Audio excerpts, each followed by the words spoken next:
je suis ravie de te parler devant ce beau paysage de la Martinique, de la persévérance, qui est une qualité essentielle qui conditionne pour beaucoup nos réussites dans la vie.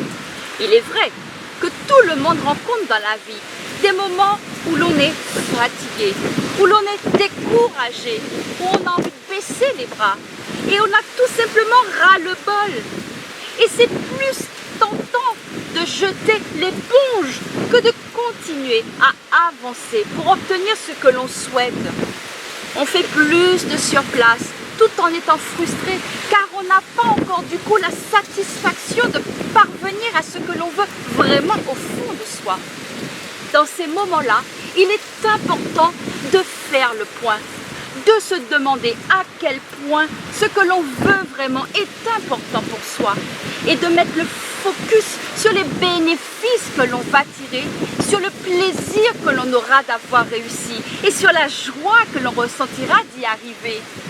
En fait, c'est où nous restons dans un discours mental négatif jusqu'à être découragés au point d'abandonner, où nous décidons de prendre la main sur nos pensées pour maintenir le cap que nous nous sommes fixés, même si sur le moment c'est un peu inconfortable pour soi. Notre état interne n'est pas toujours stable entre le moment où nous prenons la décision de passer d'un point A, qui est notre situation présente, à un point B, qui est notre état désiré. Il y aura des fluctuations, des moments d'enthousiasme, de certitude, des sensations de pouvoir déplacer des montagnes. Et il y aura aussi des moments de doute, de crainte, des coups de mou et des « ça me gonfle ». Et tout cela est normal pour mieux maintenir le cap jour après jour jusqu'à atteindre son objectif. Il faut simplement accueillir ce qui se passe en soi, prendre le temps de comprendre et agir pour switcher dans son état interne afin de ne pas se laisser glisser vers « je laisse tomber ». Dans ces moments de vague à l'âme, on peut par exemple relire l'objectif que l'on s'est fixé, s'imaginer que l'on l'a atteint et ressentir toute la satisfaction que cela procure.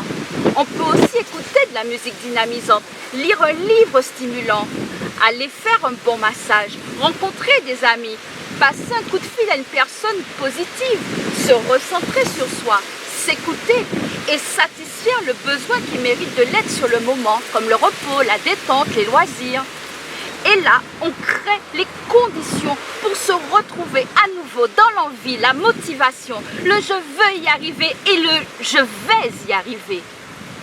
Si on n'arrive pas tout le temps à faire les 100 mètres que l'on voudrait pour atteindre ses objectifs et qu'on arrive parfois juste à faire 10 mètres, c'est très bien car on se rapproche encore de son objectif. L'essentiel, c'est de ne pas rester à l'arrêt trop longtemps et d'avancer régulièrement vers ce que l'on veut vraiment dans la vie. Alors je vous encourage à continuer, à persévérer et aussi à fêter chacune de vos victoires d'étape pour vous mettre en joie et nous donner l'énergie d'aller de l'avant. Maintenons le cap, tenons bon jusqu'au bout et nous réussirons à obtenir ce qui est si cher à notre cœur dans la vie. Nous en sommes tous tellement capables. Et surtout, prenons bien soin de la merveilleuse personne que nous sommes. Avec enthousiasme et chaleur du cœur, Régine Galotte, fondatrice de la société Régine Galotte Coaching.